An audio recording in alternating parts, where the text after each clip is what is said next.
Hello friends, അപ്പം ദേൻ്റെ അടുത്തൊരു recommend video ആയിട്ട് എത്തിയിരിക്കുകയാണ്. അപ്പോൾ ആദ്യം തന്നെ ഒരുപാട് നന്ദിയുണ്ട് കേട്ടോ. കാരണം എന്ന് വെച്ചിട്ടാൽ നമുക്ക് ഇതുവരെയും കണ്ടൻറ്റ് തപ്പി പോകേണ്ട ആവശ്യം വന്നിട്ടില്ല. കാരണം എന്ന് വെച്ചിട്ടാൽ നമ്മളിടുന്ന വീഡിയോസിനൊക്കെ കുറേ അധികം കമൻറ്റുകൾ ഇങ്ങനെ ചേച്ചി അത് വരയ്ക്കോ ചേച്ചി ഇത് വരയ്ക്കോ ചേച്ചി എന്ന് ചോദിച്ചു കുറേ കമൻറ്റ് വരാറുണ്ട്. അപ്പം കണ്ടൻറ്റ് നിങ്ങൾ തന്നെ എനിക്ക് തരുന്നതുകൊണ്ടിട്ട് എനിക്ക് കണ്ടൻറ്റ് തപ്പി പോകേണ്ട ആവശ്യം വന്നിട്ടില്ല. പിന്നെ ഇനിയും നമ്മൾ ഒരു 5-6 വീഡിയോസ് ചെയ്യാൻ പെൻഡിങ് കിടപ്പുണ്ട്. പിന്നെ ആ പെൻഡിങ് കിടക്കുന്ന വീഡിയോസൊക്കെ നമ്മൾ ചെയ്യുന്നതായിരിക്കും. ഒന്നാമത്തെ കാരണം എന്ന് വെച്ചിട്ട് ഞാൻ വർക്ക് ചെയ്യുന്നതുകൊണ്ടിട്ട് നമുക്ക് ഡെയിലി ഒരു പെയിൻറ്റിങ് ഒക്കെ വരയ്ക്കാനുള്ളത് ടൈമൊക്കെ കിട്ടാറുള്ളൂ.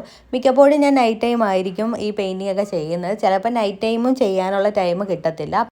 അപ്പം നമുക്ക് ഹിറ്റാച്ചിയെ വരയ്ക്കുമെന്ന് ചോദിച്ചിട്ട് ഒരുപാട് കമൻ്റ് ഉള്ളതാണ് കേട്ടോ. നമ്മൾ നെറൂട്ടെ വരച്ച് തുടങ്ങിയപ്പോൾ തൊട്ടുള്ളൊരു കമൻറ്റാണ് ഹിറ്റാച്ചിയെ വരയ്ക്കുമെന്ന് ചോദിച്ചിട്ട്. അതുകൊണ്ടിട്ടാണ് ഇന്ന് എന്തായാലും ഹിറ്റാച്ചിയെ തന്നെ വരയ്ക്കാമെന്ന് വിചാരിച്ചത്. അപ്പം നിങ്ങൾക്ക് വീഡിയോ ഇഷ്ടപ്പെട്ടിട്ടുണ്ടെങ്കിൽ ചാനൽ ഒന്ന് സബ്സ്ക്രൈബ് ചെയ്യണം. അപ്പോൾ ഇത്രയേ ഉള്ളൂ. അടുത്ത നല്ലൊരു വീഡിയോ ആയിട്ട് കാണുന്നത് വരെ tata bye bye. Okay, see U.